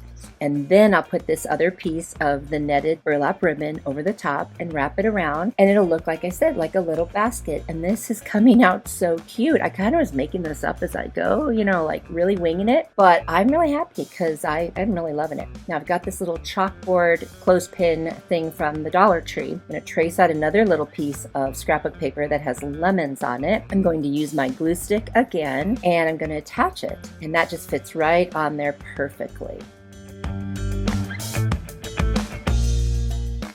I'm going to use that little nail file again to get around the edges, which works out really good in small spaces. And I'm going to take a Sharpie black marker, and I'm just going to write 5 cents. I couldn't find a sticker, and I didn't want to pull out my Cricut. I have it kind of, my craft room's a mess right now. So anyway, I didn't want to grab it, and I just went ahead and wrote it and put it on there, and I hot glued the clothespin on. Now I took a little scrap piece of wood that I shaped with a sanding sponge, and I'm going to pull out some rub-on stickers from the Dollar Tree and spell out the word fresh. Now I should have made this little piece of wood a teeny bit bigger so they are really squished together, but it's kind of cute. And I'm going to use a little bit of a foam piece to raise that up a little bit, and I'm going to hot glue that right on the front. And then I'm going to get this really cool sisal rope that comes in 3 parts really.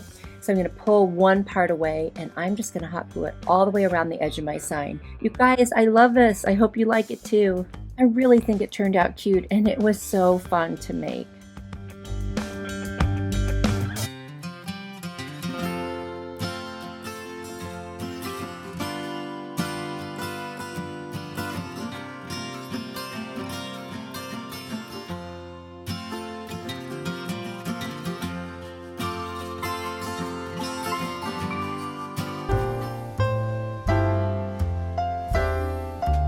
I've been saving corks for a long time. It takes a long time to get this many in my house. And I'm going to make something out of them. I'm going to use 2 of the Waverly chalk paint colors, Pumpkin and Truffle. My inspiration for this piece came from Pinterest, and this is being sold by True Vine Gifts for a set of 3 for $52. Now I'm only going to make one set, but divide 52 by 3 and I'm still saving a ton of money because I'm able to make this with stuff I had at home for free. So I put a portion of the corks into, and you decide how many you want to do each color, and I put them in this little jar, and then I sprayed water in it and I mixed in with some of the pumpkin paint, and then I did some more corks with the truffle color, and that way I get kind of a blotchy covering. It's almost like distressing them a little bit, and then I dry them with my heat tool. And now I'm going to hot glue the pieces together, and I used the picture to count how many were in each row, and then I just kind of mixed up the colors the way that I wanted them to look, and then I start gluing them on top of each other, like stacking, and they fit right in nicely. Let's say the bottom row, the next row, they fit right in between them, so it fits really nice and it's easy to glue them right in. And I do reinforce some of the areas where they touch just to make sure. Now this piece is very solid. I've put so much hot glue. I don't think you need to use more than hot glue, but you certainly can. And it's just coming out so cute, you guys. So the assembly goes really fast. There are 5 rows, and the bottom row has 5, then the next one has 6, the middle row has 7, and then it goes back down to 6 and then 5. And then you use 1 cork at the end for the stem. And honestly, it's just really coming together so easily, and I absolutely love the way it's looking.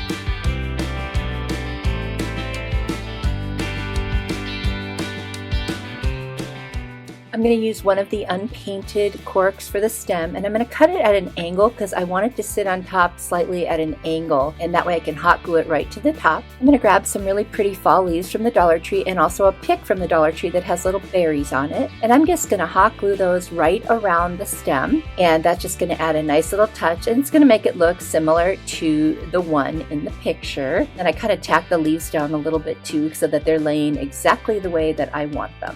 This was a super easy project, and I absolutely love the way it turned out. Please let me know what you think, and would you consider making something like this?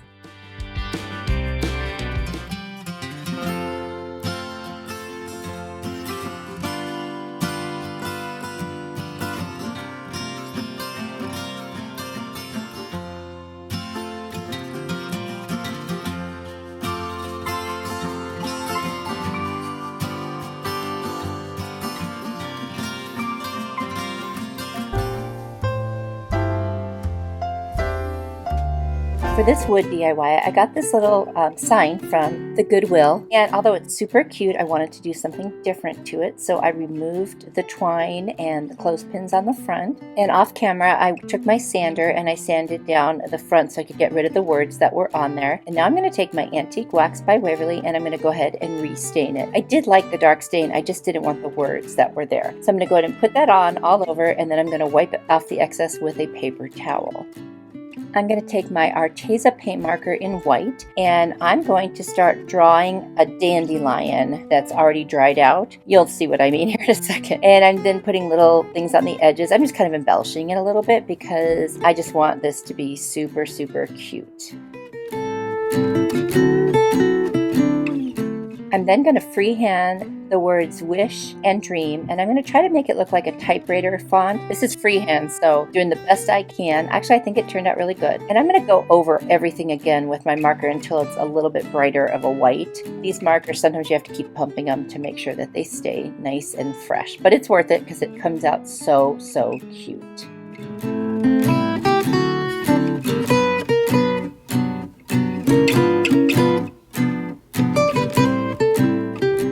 And I'm continuing to make my little dandelion by adding some more lines and little dots on the edges. I'm also going to make a little circle in the center, and then I'm going to continue making this look brighter and whiter as I go.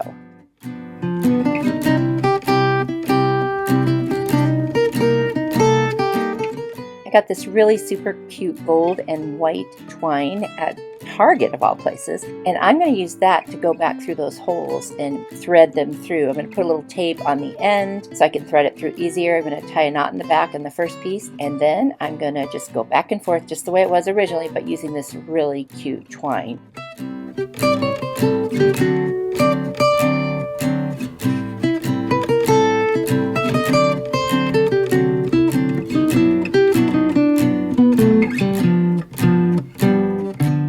Once I have it all threaded, I'm going to tie a knot in the back and put a little hot glue to make sure that it's nice and secure. Then I'm going to take a gold Arteza paint marker and I'm just going to embellish it a little bit, like on those little dots on the end, and then I'm going to add the 3 dots after the word dream and wish also in the gold.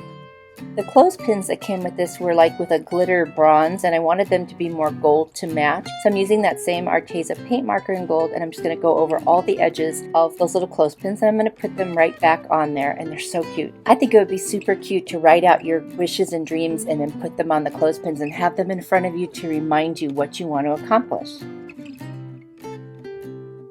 Then I use a piece from a mop head. It's like a 3-strand cord, and I'm going to take it down to 1. And I'm going to hot glue it over the widest parts of the little dandelion to give it that texture. I just love texture, and this kind of brings it to life.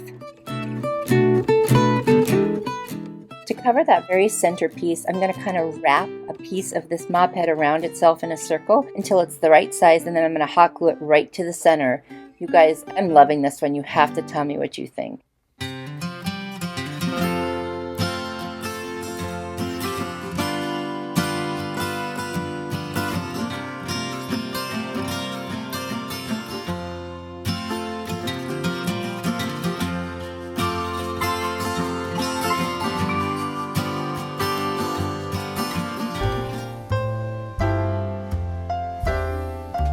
For this DIY, I'm using an item that I found at a thrift store for $3, and it's just a block, kind of a sign with velvet on the back, and then on the front is this sort of distressed floral picture, and that actually might be considered shabby chic just by itself. I cleaned it off with some alcohol, and then I decided I'm going to use some scrapbook paper to embellish it and start the beginning of my shabby chic process.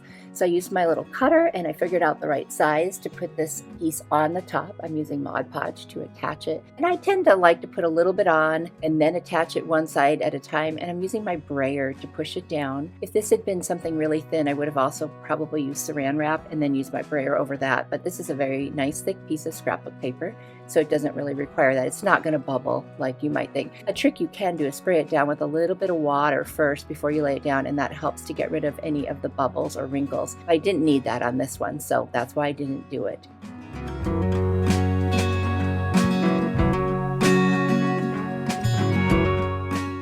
Next, I'm going to take one of these doilies. It's kind of the middle-sized one, and it fits perfectly right on top of this block.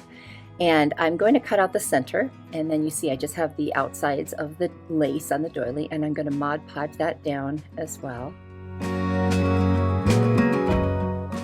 I'm also going to add a layer of Mod Podge over the top. Dollar Tree has such cute decals. So this one says always be joyful, and I'm going to cut it apart so each word is separate, but I just love it, and it's got that really cool font and the gold and black, so I think it'll look really nice on this. And I'm going to take off the decal. I'm going to place them right on top of this little sign, and so it's going to say always at the top, be in the middle, and then joyful on the bottom. And I just love that. I'm also going to add some Mod Podge over the top of each of the decals to make sure that it's not going anywhere.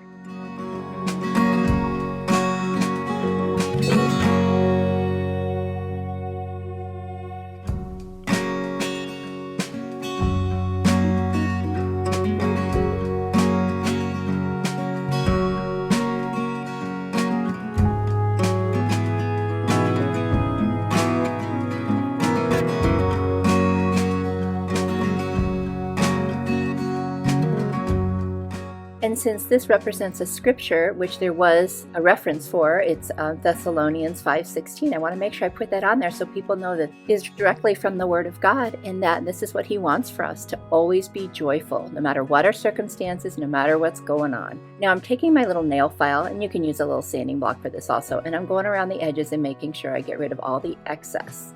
And you only do this when it's dry. And then I'm going to take a little bit of white paint and I'm going to paint all the way around. And I think I'm using the white Waverly chalk paint for this one.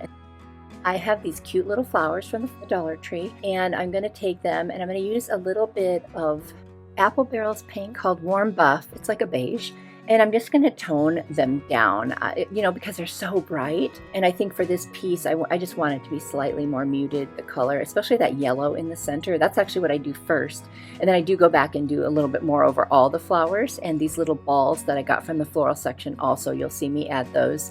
And I just love that kind of softer feel that it gives it. Again, I love the pink, but for this shabby chic, I just want it to be a little more soft and feminine. I'm also going to take some little leaves that came off of a pick. I'm going to cut them apart and just randomly place them near the flowers here and there. I just thought that would be fun. And then the ones that are by themselves, I'm going to add those little round pink balls that you'll see in a minute right over the top. And I just like that little touch of green. I think that's very pretty, and I think it really adds to the look.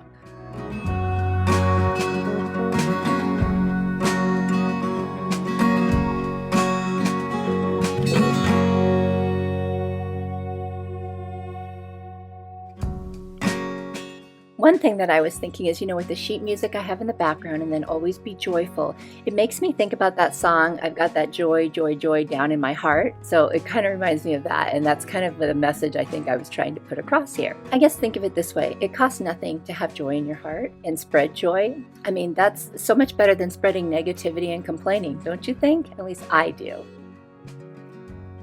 At this point, I'm going to take that Warm Buff color by Apple Barrel, and I am just literally going to go over all of the flowers and the balls and just tone it down just a bit. Doesn't that just add such a nice shabby chic feel? I really like that. And again, I have nothing against the bright pink. I'm all over it. I love it. But for this piece, I think this is the look that it really needed to have. Plus, it gives it a little bit of an older, worn look without actually distressing it officially. I really enjoyed making this one, and I think it came out really nice. I hope you guys like it.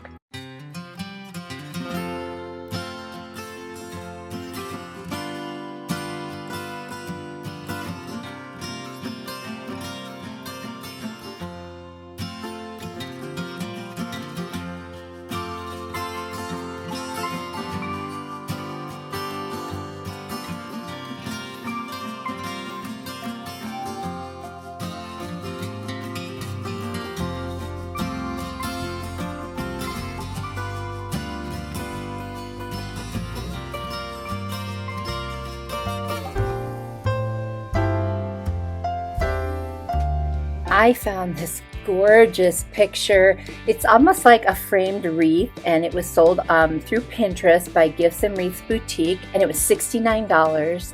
And I thought I could do this, so I have this frame that was gifted to me. And then I found this Hello Fall sign at Hobby Lobby, and then I'm going to use different chalk paint colors, which I will show you again. And right now I'm just going to take everything out of the frame and remove the little metal pieces that hold things in. I'm going to use the agave color as my base coat, and I'm going to put a coat on the back, and then once that dries, I'm going to turn the frame over.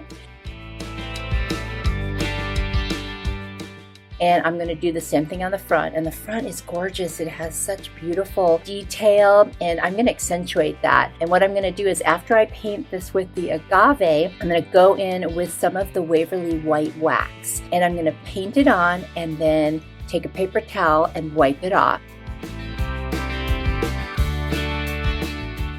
And I just love that effect because you still see the agave, but then you get all that detail. Now, once I finished this, I decided it needed something else. So I'm going to add some antique wax. And then I'm going to do the same thing, put that on and rub it off. And then just to make sure I didn't lose too much of the agave, I do go back in and touch up a little bit by dry brushing on some more agave and bringing back some of that beautiful color. I just love that agave color. And so that is how I'm going to get this to look close to the color in the inspiration piece.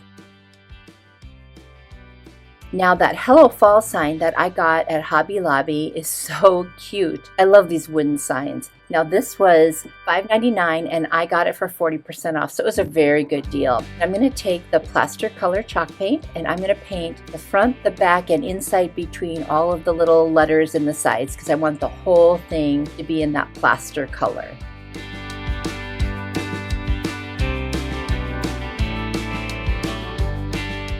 The next thing I'm going to do is take a bunch of different floral picks, and they're all fall for the most part, and I got most of them at Dollar Tree and some at Hobby Lobby on clearance. So what I'm going to do is I'm just going to go through with my little snips, and I'm going to just cut off the things that look like the ones in the picture. Now I ordered a bow maker because you know I'm bow challenged. Anyway, I am taking my buffalo check ribbon. Now in the inspiration piece, it was kind of like a blue and white buffalo check, but I didn't have that, so I'm using my black and white, but I think it looks great. And I'm just making my bow using the bow maker, and gotta tell you guys, this is a game changer.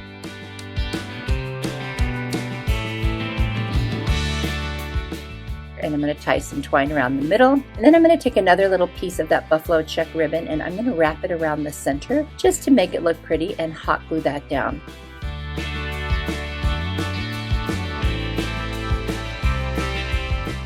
Then I'm going to fluff my bow quite a bit and I dovetail the ends. And as soon as I finish this, we're going to go back to arranging those florals because the bow is going to go on top, so I need to get those florals down first.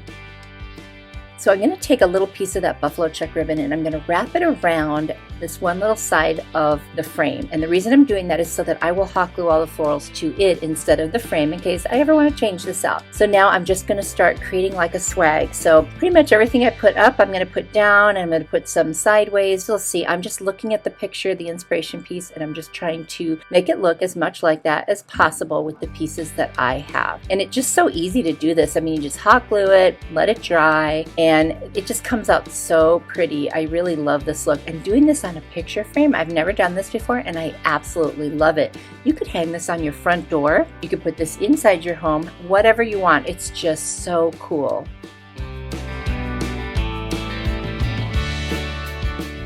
I love all the different kinds of florals and greenery and fall florals that they have. It's just so cool. And this is just a perfect fall combination.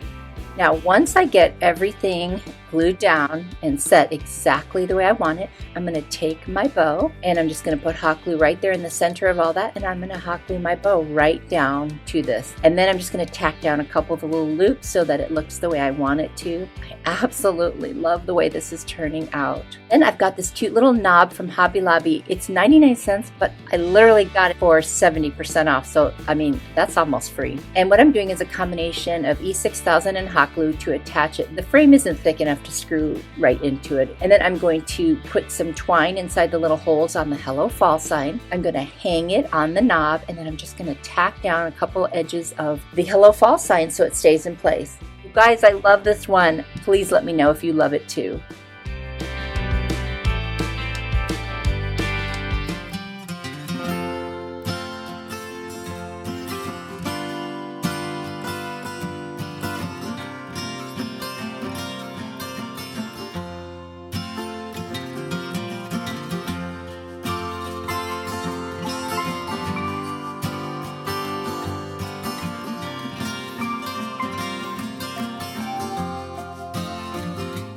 Thank you so much for watching my video. It means a lot that you take time out of your day to watch.